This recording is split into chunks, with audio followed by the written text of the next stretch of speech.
Nigerian Air Force plane taxiing to a halt on the runway of Umaru Musa Yar'Adua International Airport, Katsina.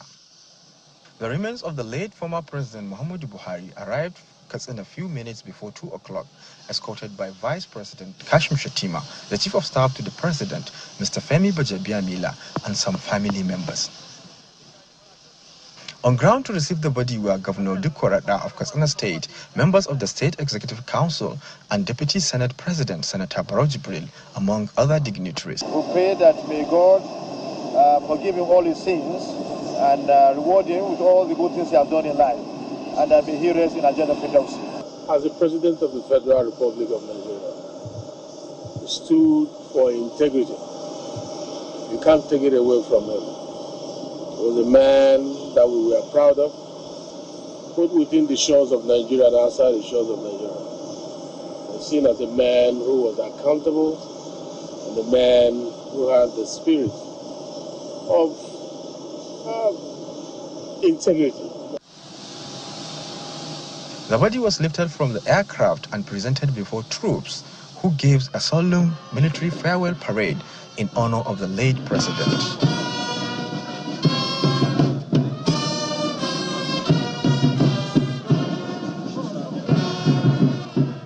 We pray to God Almighty to grant him Jannatul Firdaus. May his soul rest in perfect peace. Well, I mean, he was a leader that had a foresight and was able to do so much for the country through his transformation agenda when he was president and even when he was head of state in Nigeria. So we're going to miss him. We are glad that he has lived a good life. We are glad that some of those ideals that he has left behind will continue.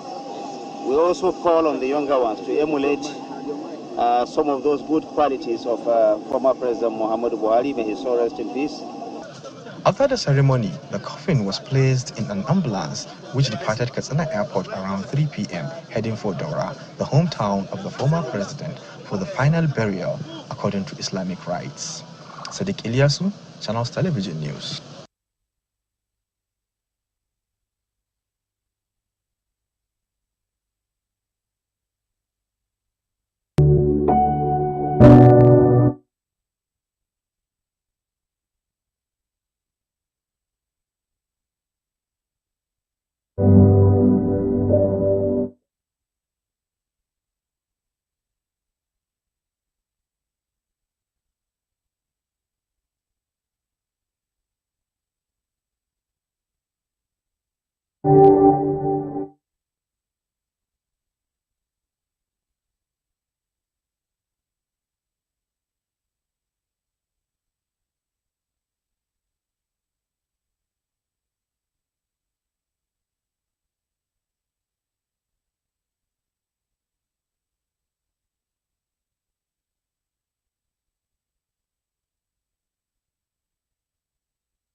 Hello there, good evening and thanks for joining us on Political Lens. I am Chukwu Maokoro. Now, those footages that we just watched now, number one, show the arrival of the body of President Muhammadu Buhari yesterday, from UK at the airport in Daura, Katsina, accompanied by the Vice President Kashim Shettima, the Chief of Staff to the President, Honorable Femi Bajabiamila, and the family of the President. And again, we watched another footage where the President was at the burial scene where the president lied instead before his final interment. We are in a mourning period.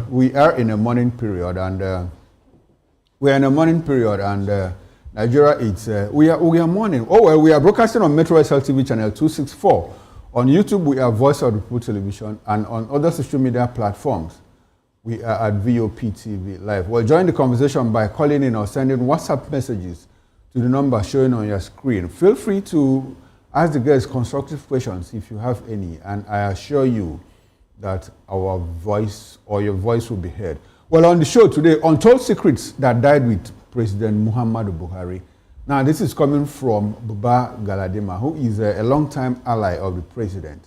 And when we move away from that, we'll talk about Obi'S absence at Buhari's burial and the way it has shocked the North. Oh well, Buba Galadima, a prominent chieftain of the New Nigerian People's Party, NNPP, a former staunch supporter and longtime ally of Buhari, who parted ways with him at some point, has revealed that the late President Muhammadu Buhari's foray into politics was never his idea, but a strategic move to halt an attempt by the Oduwa People's Congress, OPC, to dislodge Fulani structure in Ilorin. I mean, that's weighty. While speaking on a television program on Tuesday, that's yesterday, Galadima explained that Buhari came into politics not because he desired to govern, but was certainly forced, or more like persuaded, by some northern leaders who felt the need to take drastic action when the OPC mobilized heavily in the early years of the Fourth Republic. Well, he said, and I quote, "Some of us who recruited him into politics had a mission, and I'll reveal that mission today." That's Galadima speaking. General Buhari came into politics. It wasn't his province. He never liked politicians because he believed we are fake and that we don't mean what we say. But it was an incident that made some of us to recruit him, convince him and use other people to convince him to join politics, even though we had our own agenda. Well, in 2000, that's year 2000, the OPC was on rampage in some parts of the country, especially in the southwest. They had inconvenienced a lot of people from this part of the country, talking about the north, to the extent that they mobilized over 500 vehicles to come and invade Ilorin with the sole aim of uprooting what they called Fulani structure in Ilorin. And we felt that was too much. And President Olusegun Obasanjo, who was the president then, wasn't doing anything about it. While President Bola Tinubu then, governor of Lagos, was doing nothing as well. And some of us felt that those group of people were being encouraged by their leaders in positions of authority. So how do we stop that?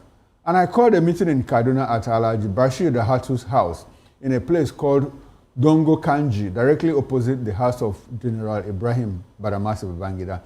And some of those who invited included Alhaji Wada Nas, Professor Yadudu, Bashir Dahatu himself, Alhaji Aya Suleiman, and a host of others, about 34 of us.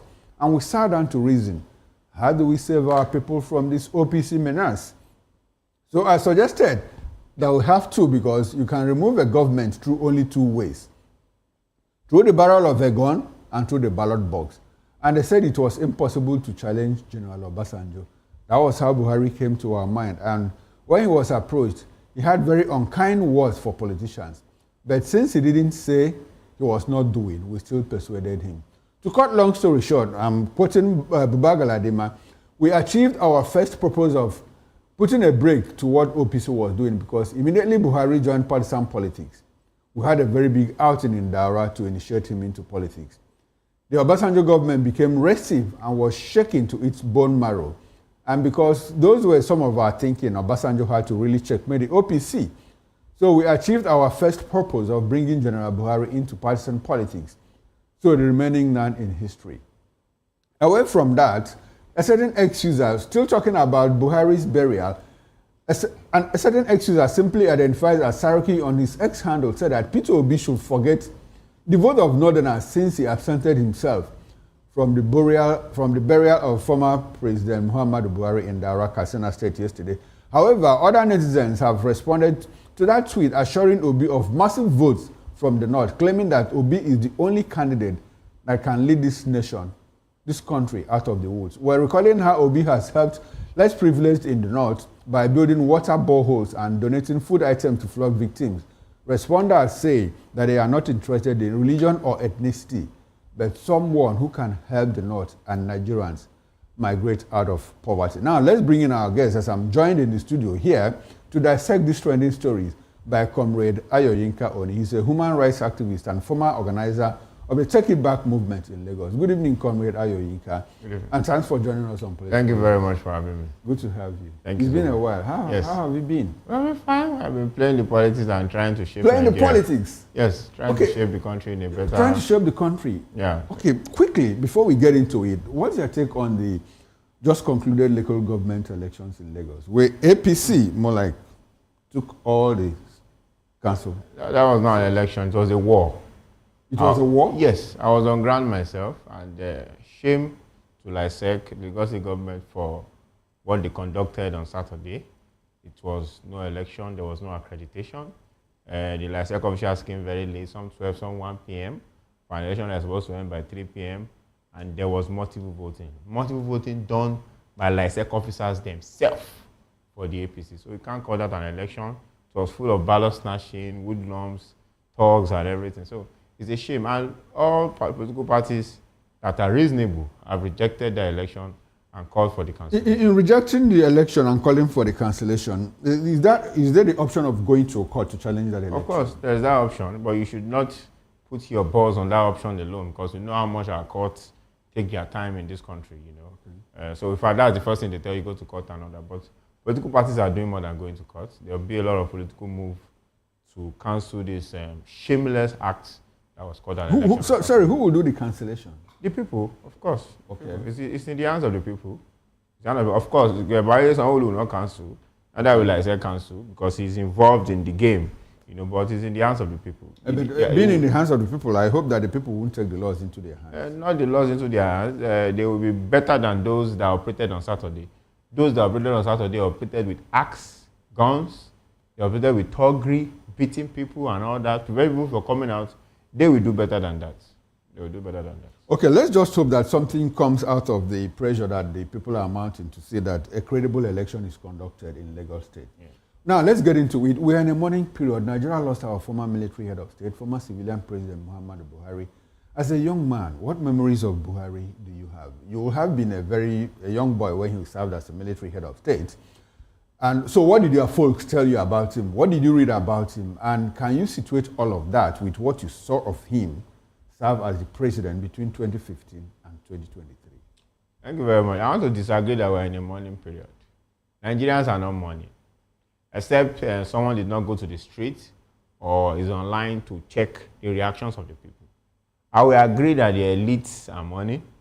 I will agree that some northern politicians are mourning. And I will agree that Buhari family is mourning.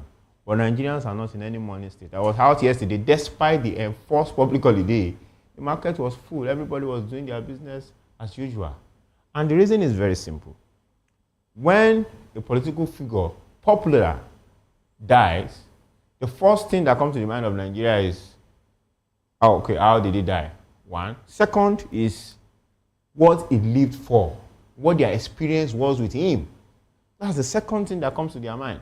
And when you look at that second thing, just as you asked, what was my experience with Buhari? I was in Buhari's government as not just as a young man, but as a full-blown man in the political space from 2023. And there was nothing that Nigerian got from Muhammadu Buhari than tyranny and oppression. In fact, I was one of the few people that were arrested in his regime. I was one of the people that was assaulted, tortured in his regime by his order just because of the EndSARS struggle. So that is the memory Nigerians have. So Nigerians are not mourning. One cannot expect that a president that when he was in power, he treated Nigerians with disdain and hatred, and you now expect that people will be mourning just because of he has died. Everybody will die. Death is not the issue here. The issue is, how did you live your life as a president? If you live your life for the people, of course, when you go, you see that the people will speak for you and the people will be very sad. But at this point, it's just the political elites that are busy playing politics that will be sending condolences and all that. So Buhari did not give us any good memories to remember him for. Okay, Comrade Ayoyinka, I'm kind of taken aback by your comments, and I'm sure that a lot of Nigerians will feel the same way, that we have a man who served this country twice as head of this country. He just passed away. A public holiday was declared. And you said that Nigerians are not mourning. Nigerians are not mourning, except you are not on the street. They are less concerned. In fact, to even say, why I don't rejoice anybody dies, everybody will die. So many are even rejoicing, except you are not on social media. In fact, the social media team of the APC have to go on so much campaign, to paint Buhari's death as, a good man. They have to campaign, because the backlash was so much. And the reason is very simple. Not because of he has died, that's not it. But even while he was alive, the comment of people and what people experienced about Buhari's government was terrible. People died in the southeast. People died in the southwest. People died all over under the administration of this man. And not only that, Why Nigerians were, apart from the ones that he by himself gave the order, like the Lekki massacre and others that happened across the country, and the IPOB and the rest in the southeast, even when insecurity was plaguing the people, Buhari was just enjoying himself. Buhari, he was always tweeting condolences or saying, oh, now we will stand up and all that. Would declare public holiday for the thousands that died under Buhari's regime? Nobody did. Nobody did. As nobody is doing for those that are dying in Tinubu's regime now. But Tinubu is a old man. He will also go one of these days. When he dies, maybe in 20 years or 30 years or 10 years, people will also come out and say we should do condolences and all that. Okay. No, not at all. Now, talking about what Buhari represents to a lot of people, when he was leaving, he said, Nigerians, you will miss me. If you look at the 2 years of his exit, of his absence in government, and what is happening now, does it look like he was prophetic? Are Nigerians missing him in terms of governance? It's not prophetic. It's just what happens in Nigeria. Okay. The next president is always worse than the last. That is always what... The only person, which I'm not giving him any perfect score mark, but the only person that had a bit of stability when he became president was Yar'Adua. It's not that things were so better, but at least he made it stable that, okay, the price should not go down, rather the price rise. Let me even find out I can make it to remain in that position. And because of Yar'Adua was sincere, he's the only president that came out and said, I was rigged into power. He said it without choice of words, for someone to say that. But it didn't last as usual. He died, after 2 years. But every presidency after the next, Obasanjo to Jonathan, to Buhari to Tinubu, it is always worse than and even in the time of the military. So Buhari was a military president, head of state. We saw hell, we saw brutality. It was also petroleum minister. Don't forget that was petroleum minister under Shagari. In fact, there are even people that gave a contest that the reason why he even did a coup against Shagari was because he wanted to cover up the corruption in where he was handling. And as opportunity, second time opportunity to now do it better, 2015 to 2023, it was hell for the people. Finally, before he even left, he gave Nigeria the final blow of the Naira redesign, which put many into pain and poverty, where you don't even have access to your own money. And Nigeria went into the election with that pain, allowed it to be easy to buy people's votes because they were looking for money. Before we move on, you've painted a very scary picture of Nigeria's gradual descent to uncertainty with each successive administration. And so, does that speak to some kind of systemic rot, or does it speak to the fact that Nigerians, what we have now is some sense of surrender, that anything thrown at us, we just have to take it? Does it look like that? Have we resigned to our fate? I will be sincere with you that so many Nigerians have given up in the country. They have not resigned to their fate for themselves. They feel that they can make it, but they don't know, but they feel that the country is gone. And why is that? Because imagine a man that was born... Sorry, comrade, I would like for you to hold on to your line of thought. We have an incoming call. Let's take the call. Good evening and thanks for calling in on Political Lens. Your name and where you're calling from? My name is Eyinaya, calling from Lagos. Very well. Good evening, Eyinaya, and thanks for calling in. Go ahead. Adam, please, I want to first of all thank your TV station. You guys are the bomb. Now, back to Tinubu and back to Buhari. I would like to thank my guest, yes. Your guest today, he's on point. I gave it to him, he's on point. But there's something we are missing. Buhari's first term wasn't really Buhari. It was Idi-Agbo.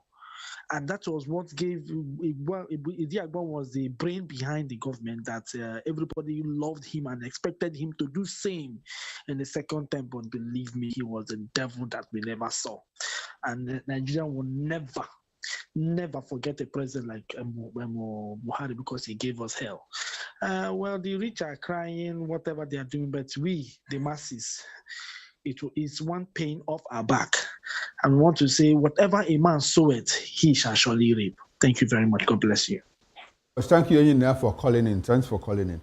Now, if you're just joining us, this is Political Lens, and my guest here in the studio is Comrade Ayo Oni, a civil rights activist, a social crusader, and former organizer of Take It Back movement here in Lagos. Comrade, go ahead with your...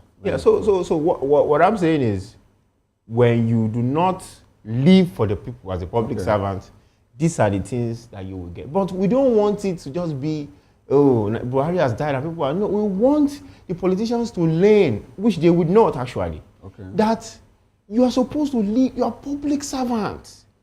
I don't care about Buhari's personal life, his family. There was a news that his wife divorced him. All those things are not, people are not concerned about it. What they are concerned about is that the life he lived for the people. Analysis of Buhari's government for security, to economy, to even his attitude. Do you know he was asked that why is he killing the IPOB in the southeast? You need to go and look at the answer.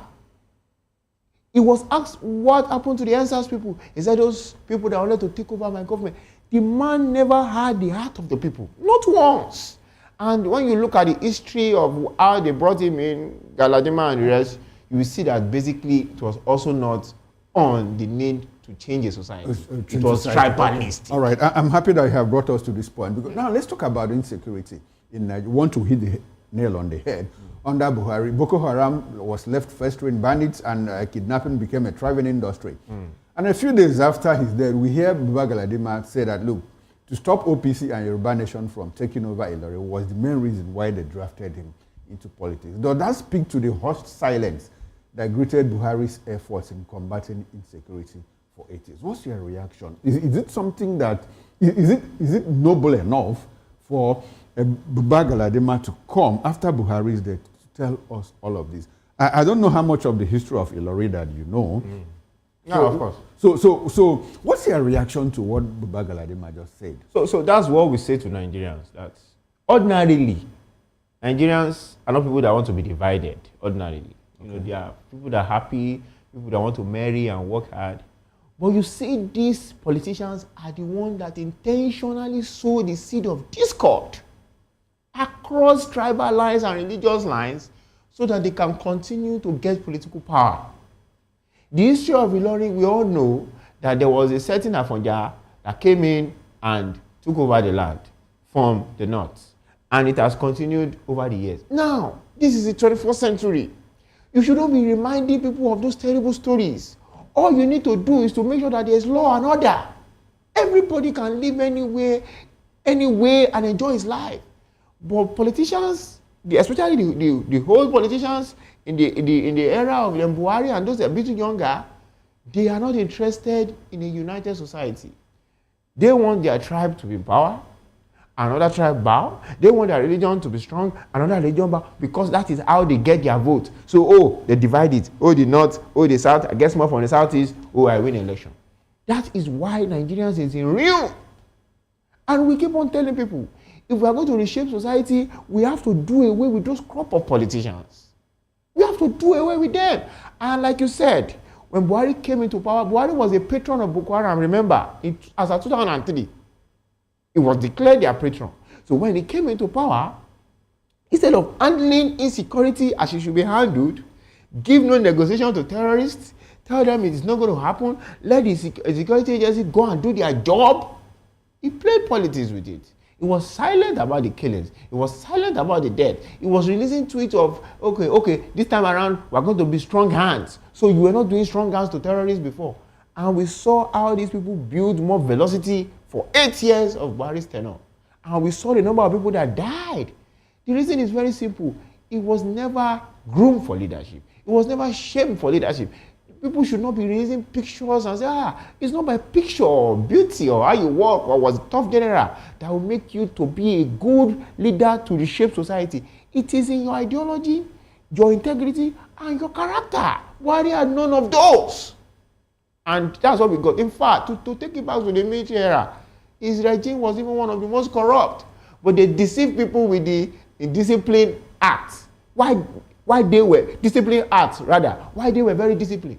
Buhari printed currencies in this country and was bringing it up. He shut down the entire airport. Human rights activists were free. Tajunari was thrown into jail under Buhari's time. Those that were bringing out his corruption, including a professor that died right after he came into power. So even his military tenure that was sold to Nigerians, it was hell and indiscipline. What Nigerians should learn from this is that nobody is going to live forever. The only way your name can be written well in the sound of times is when you live for the people. Buhari did not live for the people. There's no gimmick that this politician want to do. It did not. Okay. And that's what we are getting to. I like this conversation. Let's try to put the bits and pieces together. Ilorin is Kwara State. Kwara is North Central. And if you understand what is going on in the North Central now, or what has been going on for a very long time, talk about Benue, talk about Plateau, talk about parts of the Middle Belt, Adamawa and Taraba. The rampaging jihadists, so to say, as they've been described, some kind of ethnic cleansing. You know, so does it speak to some form of an agenda by a certain group of people? And we are trying to interrogate Buba Galadima's talk that, look, this is why this man came into politics. Does it speak to some form of agenda? Does it look like he is right in what he's saying if you situate it with what happened during Buhari's 8 years and what is currently going on now? The other time you were here, we talked about Yelwata. How Nigerians were massacred. Yes. And the killings continue. Yes. So does it speak to some form of agenda? Even today, early today, there was massacre in Plateau. You know, all those places. The agenda is clear, and I will say it here. The agenda is that it is the politicians, the whole crooks, that are fueling these issues. If there's somebody somewhere that says he owns this land and he is supposed to be the Jagaban of this place, if there's law and order, whatever he says will not work. Immediately, either they get intelligent that somebody is saying such or is getting weapons to do such, the security agency will swoop in and arrest him. But they will not do that because they have political agenda to continue to divide the country. That is it. See, I will say it anywhere. People say Islamization. You cannot Islamize Nigeria. You are just disturbing yourself. Nigeria is so big of a country. There are 200 million people. But there is an agenda to have the continuous tribal division. And when there's tribal division and we don't agree, before you know there's weapon involved. The politician of these days will not solve it. I can bet with you. If you have a good leader that doesn't care whether it's from the north, east, or the south, that doesn't want a peaceful Nigeria, it doesn't take you 6 months to end insecurity in this country. So I agree with him that they, Galadima and the rest, are tribalistic. And the only way they can continue to get to power is to continue to divide the nation in that tribal line. You claim that Nigeria is one, but you are not interested in that one. You want to continue to have the north for yourself, south, the east, so that you can use that numbers to win election. Why do people keep on dying? So they fuel whatever agenda, whatever somebody has. They fuel it for their own political gain. So it is because of the... It is fueled... I give an example. A Fulani headsman is not the owner of the cow. Somebody owns it. Whoever owns it is a politician or a friend of a politician. If that person said, oh, my ex-man, stop taking your cows around. Okay. Let's set up a ranch. They have the money. They will stay or go and get another job. But those people are not interested. They want that continuous invasion so that they can continue to divide the people. And also, I'm going to end here. Yes, we have people in political power that hate other tribes. And they don't mind seeing them die. We have them. And they are in government. Okay. They are in government. They don't mind all those things happening. They are that wicked. Anyway, let's continue the search because we are searching for some kind of kind words for our late president. We are looking for some kind of kind words because it's been harsh all over the place, especially from the Nigerian people. Remove the elites, we'll take away the elites. Like you said, other people have also said the same thing. They are beneficial elites, so let's leave them. We're talking about the ordinary Nigerian that in one way or the other felt the impact of the positive or adverse effects of Buhari's government. Now, the NNPC wrote a glowing tribute to Buhari, realizing him, as one of the foundational figures of Nigeria's oil and gas sector. If you know what NNPC represents today, do you think that any Nigerian, especially one who served twice as petroleum minister, deserves such accolades? Why? Why should they? Nigeria is buying petroleum that they have in their backyard for over 1,000 naira. He built the Port Harcourt, one of the refineries in Port Harcourt. What refinery is really working? Can we really say that? He was the first chairman of NNPC board. Can we say that the refinery is working in this country? Our institutions, our sectors are not nationalized. All these refineries that we're talking about, they are owned by foreigners. Their private business is it. If our NNPC, when they change their name, they have almost become a private company. So what is there? What is there to celebrate? If Nigerians are getting oil at a cheaper price and things are better, of course, I'll be here also saying, oh, at least Buhari did that. But what did he do? Like you said, he was the petroleum minister under Shagari.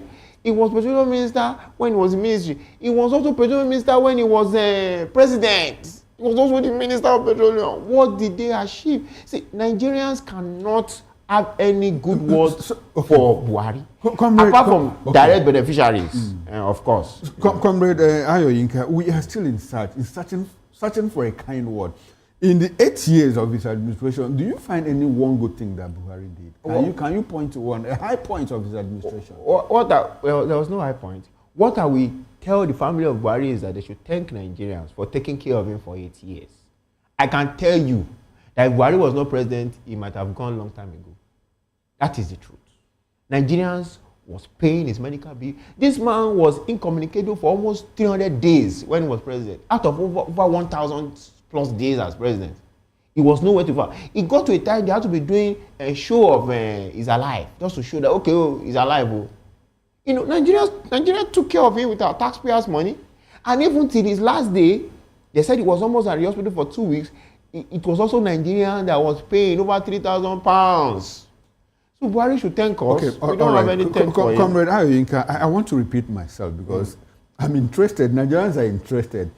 So there is nothing good that he did. What are we going to point out to Nigerians? I'm not talking about to the elite or to his political parties. All right, let's move away. Still talking about his death. Let's get into the politics of his burial. Because as usual, politicians turned his burial into some kind of political opera. You know, we saw members of the OCPC, his party, a branch of the APC, jostled for relevance. But Mr. Peter Obi was absent.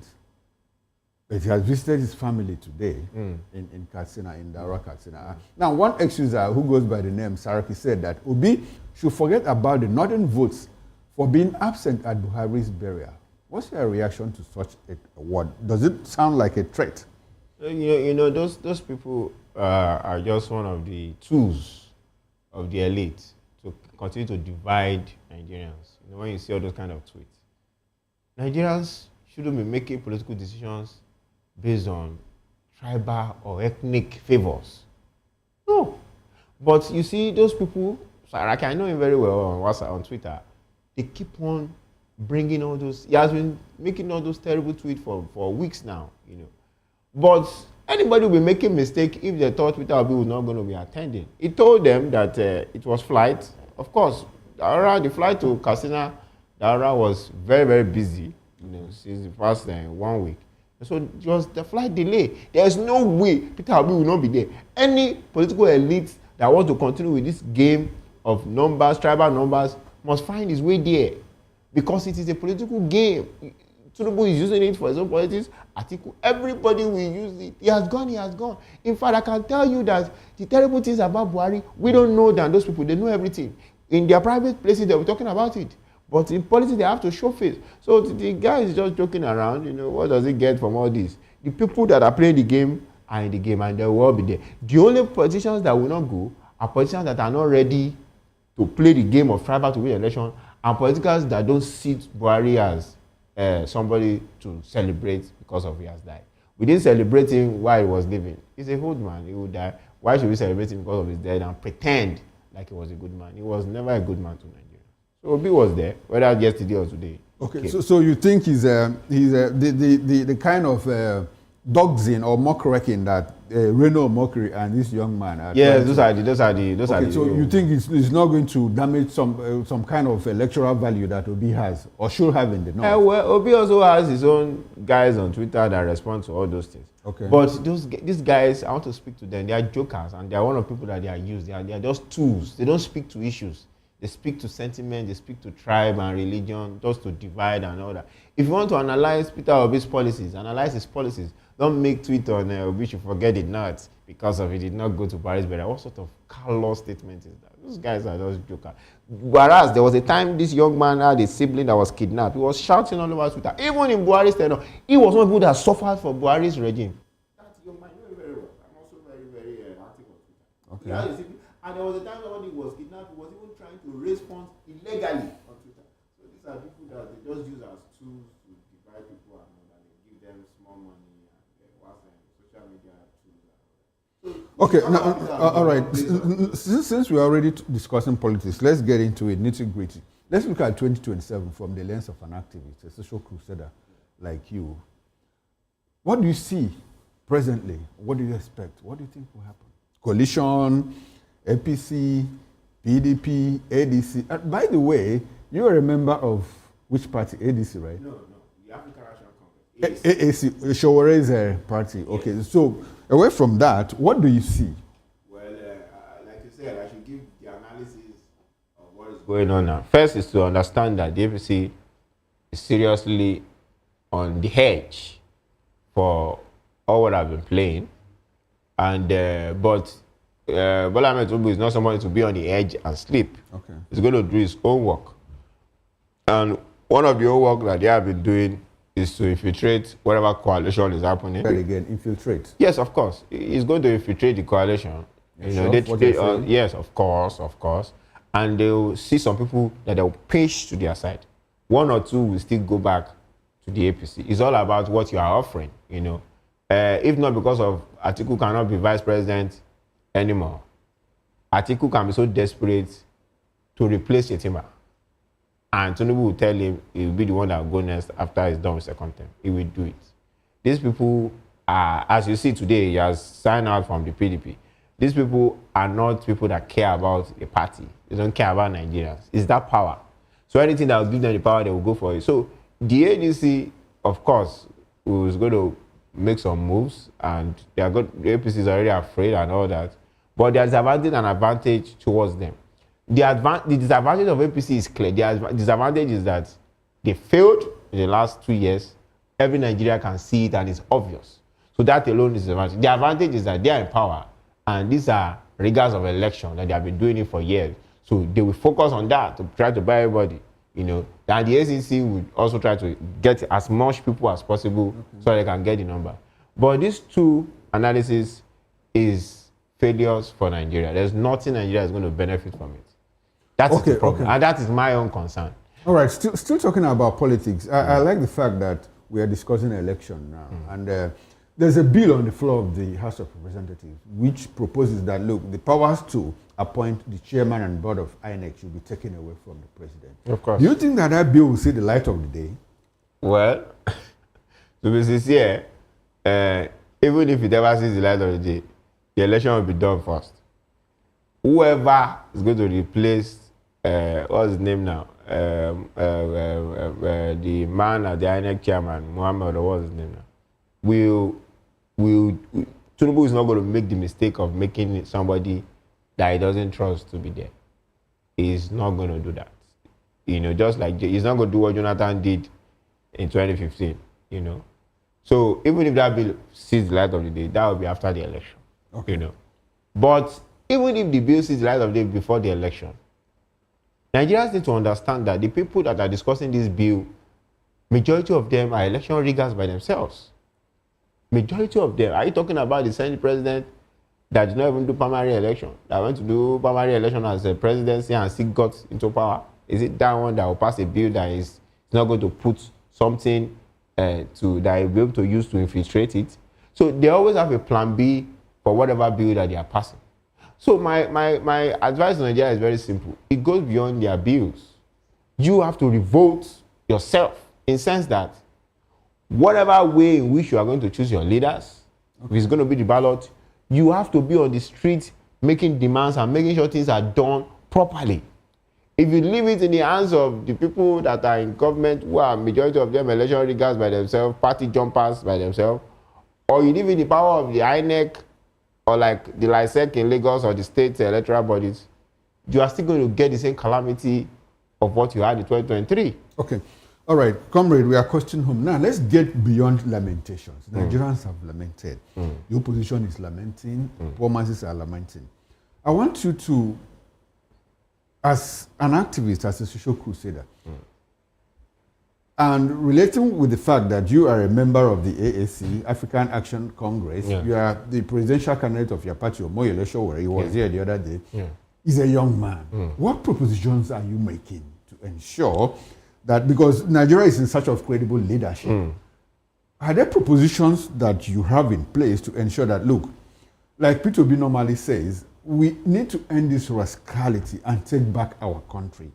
Is there, apart from take it back movement, apart from end bad governance, you know, the AAC as a party, young men like you, do you have any plans to ensure that, look, the youth who constitute a very high voting population get to the polls in 2027, vote the right people into office, and rescue this country from this downward slope? At the beginning of this, we talked about the gradual descent to uncertainty. As we speak now, most Nigerians believe that, look, tomorrow is quite uncertain, more uncertain than today. Do you have propositions on the ground? First, I will tell the young Nigerians who are over 50% of the population of age below 35 that if they put their boot on the ground for whatever reason, protest, revolt, or to the polls, if they are much in their numbers. But the kind of revolt you are talking about, I hope you are not talking about physical revolt, probably mental revolt. Both. No, that would be advocating violence. It's not violence. Violence is what we had in the election on Saturday, of people beating people and snatching ballot boxes. You revolting on the street and say we are tired of this system, it's not violent. It's the most peaceful way. Are you sure it can be peaceful? Yeah, why not? Why not? It is peaceful. In fact, it's the most peaceful method because you are organizing yourself out there for a cause. You are not just out because you feel you want to be out. You know, whatever step that they take in their numbers, they will get results. It's because they have refused to take it. So if it's the polls that you want to target, if young people come out and say, we are going to choose this person and we are going to stand by this person, you will get results. There's no mathematical calculation that they want to do. Hey, the Northeast, it will fail. But you cannot do that mass movement under the same ideology or process that have put you in this present day that we are. The ideology of the Buharis, the Tinubu, the Atiku is united. Okay. That is why you can see they can jump from Labour to APC, they can jump to ADC. They don't care. It's where they will get results that they will go to. If you unite your strength under that, we are going to be going in circles. But if you get a unique, and I want to say that more energy is not young anymore. Omoyele is costing 60 before we know it. It's 54 or so. You know, so even he has limited time to use his energy to solve the problem of this country. So we need to quickly first, young people themselves to see themselves as the leaders of change society. If you don't see yourself as a leader that can get this, someone will say, if I get there, I'll do the same thing. How will you say that as a young person? Someone will say, he cannot do better than Buhari. How dare you say that? Buhari is not as educated as you, is not as exposed as you. He cannot do better than Tinubu. How? I will do better than, not even better. I will do way beyond whatever Buhari did or Tinubu did or is doing, you know. So when they see themselves as someone that can lead, it's very easy for them to vote a Sowore or whoever is going under the banner of the likes of the African National Congress. Okay. But they must first see themselves as the leader. Okay, comrade, is there a way that we can frame Nigerian politics as a class struggle? It is. That's what it is. And that's what you see in Buhari's burial. The elite will go to meet their own no matter what. Even if Buhari was the one that killed their mother, they will be there. I'm telling you that many of those people there, Buhari has done them dirty in the past too. Something that they can't even say publicly. They will still go because of it is their own. They have to make sure that they have to show that, he's a good man, so that you will not be seeing them as a bad person. It's their own. So it's a class struggle. And Nigerians must understand their class, that their class is in the lower class, their class is in the oppressed class. And the oppressed, that's why we called a coalition. We say coalition of the oppressed, COOP. The oppressed must unite and fight their society to get it better. When they do, the sky is the limit. That is it. And they know. That is why they continue to divide you. If you can see beyond your division, tribal division, religious division, and climb to unite, that is all. A lot of people believe that the division is possible because they say that poverty has been weaponized. Mm-hmm. But historically, it is that same poverty that has spurred actions and reactions that eventually liberated the people from the clutches of the feudal lords. So why is Nigeria's case different? It's so funny. And I said to someone that, in France, it was bread, it was food, but they have been hungry. It was just a spark. So what I will say is the uniqueness of every revolt or every turnaround of society is that there will always be a spark. I would prefer we use the word turnaround. Well, so that it doesn't look as if we are preaching violence. Whichever word we don't you want to use. Okay. Turn around, yes. Turn back, revolt, revolution, still the same mindset change, whatever. So they saw that, really, we are still managing this bread and you want to increase the price. And that was it. And I said, Nigeria looks like that might not be what will make us to revolt. And I told somebody, it might just be social media. Social media has been the source of taking away people's depression and pain for years. Nigeria looks like they just want to be online. When they keep on watching videos, they keep on. Maybe when they off it for maybe 2 days or a week. And we don't control social media. Majority of social media that we are is controlled abroad. The Twitter, the Facebook, all the people that are the founder abroad. Maybe there's just a glitch. And people don't have access to social media for a week. Probably. That's when Nigerians will unite. Because social media is, we have food, shelter, oxygen, blood. Social media has become the 5th source. Okay, all right then. Probably that's when Comrade Ayoyinka, thank you very much. But before we leave, I'm still in search of a kind word for the president. What's your final take on President Buhari's demise? I'm not someone that, I've never deceived myself. Okay. Buhari is a man that came in through politics, through military. And as the action of the military in Nigerian government at that time, they were ruthless, they were tyrants, and they gave themselves the excuse that it's because of the military regime. He had a second chance, just like Obasanjo had a second chance, and he blew it. He blew it because he was not prepared to lead, but he enjoyed himself. He had a lot of medical trips. He spent billions on Aso Rock Clinic, couldn't build clinic across the country, and his family enjoyed that moment. It was a turnaround for them, but there was no turnaround for Nigeria. He's dead now. Whatever has happened in the afterlife, I don't know, but we are not going to deceive Nigeria by saying that's an example to look. Buhari is not an example to look. All right, then. We need better Muhammad leaders. Buhari, like I said in the morning, on the morning show, may his soul rest in peace if he lived a peaceful life here on earth. Now, this would be a good place to anchor this conversation.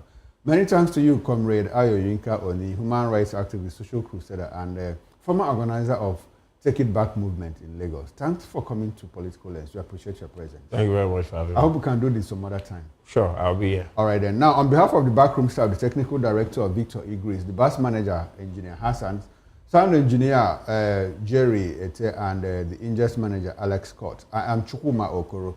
Up next is Issues with Jerry Apollo High. Stay with us and don't go away. Bye for now and enjoy the rest of your evening.